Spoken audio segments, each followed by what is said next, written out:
حي على الفلاح.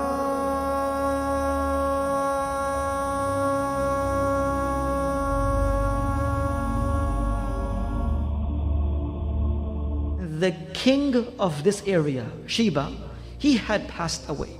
When the king passed away, he had left back of no son as a lineage to continue his kingdom. And the only person that he left behind was a girl who was amongst the children of this king. At this moment, Athalabi, a historian, he writes that after this girl, she was a young girl, a man was given the responsibility to become the king after the king had passed away. This man became the new king of Sheba. A lot of corruption and a lot of mischief prevailed in the area of Sheba. And of course, this girl who had lived her life in true honesty by seeing her dad to be the true leader of Sheba, she could not realize and she could not take this. That how can the kingdom of her dad be destroyed in a specific manner? So when she grew a little older, she herself decided to marry this individual. When she had married him on the first night, it is mentioned by Ibn Kathir rahmatullah alayhi himself that she gave him a lot of wine to drink. So much to an effect that he became drunk, and the same night she assassinated and slain him, and the next morning she took over the tribe of Sheba and she became the queen of Sheba at this time. This is the narration of what Ibn Kathir rahmatullah alayhi writes, the beginning of how a woman became the leader of the people of Sheba at this time. The story of Sulaiman alayhi salam, Hudhud, Bilqis starts from this incident.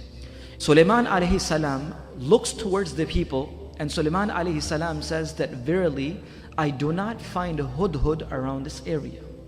He said, if I do not find Hudhud very, very soon, either I will punish Hudhud by cutting the throat of Hudhud, meaning killing Hudhud, or I will give him the most severest of the punishment. After a little while, Sulaiman alayhi salam, while looking amongst the many animals, the jinns and the humans which was beneath his kingdom, finally he found Hudhud come. And he says, Hudhud, you will not be accepted amongst us until you give me a strong excuse. So at this point, Hudhud said that I will give you such a news that you have never heard of before. And the news which will amaze even you of what has happened to a certain group of people. He said, while I was flying over a group of people known as the nation of Saba, when I was flying over this people, I saw that there was a woman, which the hadith of Rasulullah explains to us, a woman known as Bilqis. She is the queen of these people. And she governs the entire town and tribe of Saba. And they have two things that they do.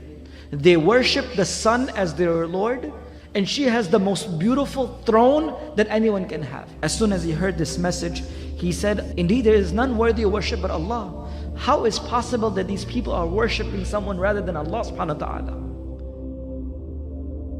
So at this moment, Sulaiman alayhi salam said, I will give you a letter, and I will send you a letter and go and drop this off to her. And let's see what they say to us. By mentioning that indeed this letter is from Sulaiman, the Nabi of Allah, towards the woman which is Bilqis, the queen of Saba. And he writes with the name of Allah, Bismillahir Rahmanir Rahim. I begin with the name of Allah subhanahu wa ta'ala. And the entire letter of Sulaiman alayhi salam was sent. When this letter was sent towards Bilqis, Hudhud went and he dropped it off. When she found this letter, when she received this, she did not make a decision herself. She consulted with all the chieftains, all the chiefs of her kingdom. She gathered them together. And she says, I will not make a decision until I take each and every of your opinion. Because I am the one who don't make decision until you approve of it. So as soon as she recited this letter from Sulaiman alayhi salam towards them, the chief said, O the queen, we have strength, we have power. We have ability and forces to destroy this person. Why don't you give us a chance? The queen of Saba, known as the queen of Sheba, Bilqis, she was a very intelligent and a smart woman. She says that I have noticed that when kings take over other nations, they destroy their families and generations to come. And the most honorable people amongst them become the most disgraceful. So I don't want to take a chance. Give me another opinion. So then she thought of an idea to send some gifts to Sulaiman alayhi salam. that if he is only a person looking to take over countries and places to become a king, then he would accept my gift. He would accept my hadiyah and he will close his mouth. I can just bribe him off with the wealth and he will become quiet. The chieftains took these gifts and went to Sulaiman alayhi salam. As soon as these gifts were presented, Sulaiman alayhi salam looked at them and says, whatever you have brought to me, Allah has given me much more than this. You have not come to the right person. I am not a person who will get, just by bringing these gifts, I will not be bought by these gifts. Go back to them and verily tell your queen, if she does not accept our word, then we will come in such a force that nothing of the nation of Sheba will be left. As soon as the chieftains went back to Bilqis, the queen of Sheba, or the nation of Saba, when she realized that Sulaiman alayhi salam had not accepted these gifts, she realized that indeed he was not only a king. Because he is the Nabi, or he is a true person, that's why he has not accepted any of the monetary gifts. Sulaiman alayhi salam invited Bilqis to come and visit this kingdom and see what is going on with what Allah has given. So as soon as she decided to come towards Sulaiman alayhi salam, when they received the news of Bilqis coming towards Sulaiman alayhi salam, towards this area which was known as Bayt al-Maqdis or Jerusalem at the time, it is mentioned that Sulaiman alayhi salam was sitting within his companions. Many jinns and many people and humans and birds and all different creations were sitting beneath the kingdom of Sulaiman alayhi salam. So Sulaiman alayhi salam asked, which amongst you is a person which can bring me the throne of Bilqis before she comes to me?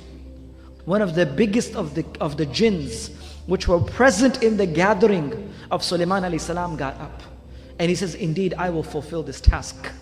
And how fast can you bring it, Ifrit? He said, I will bring it before you get up from this gathering finishes. The throne of Bilqis will be in front of you. Sulaiman alayhi salam says, this is too long for me. And then he said, who else is present here? There was a person whom with Allah had given the ilm of kitab.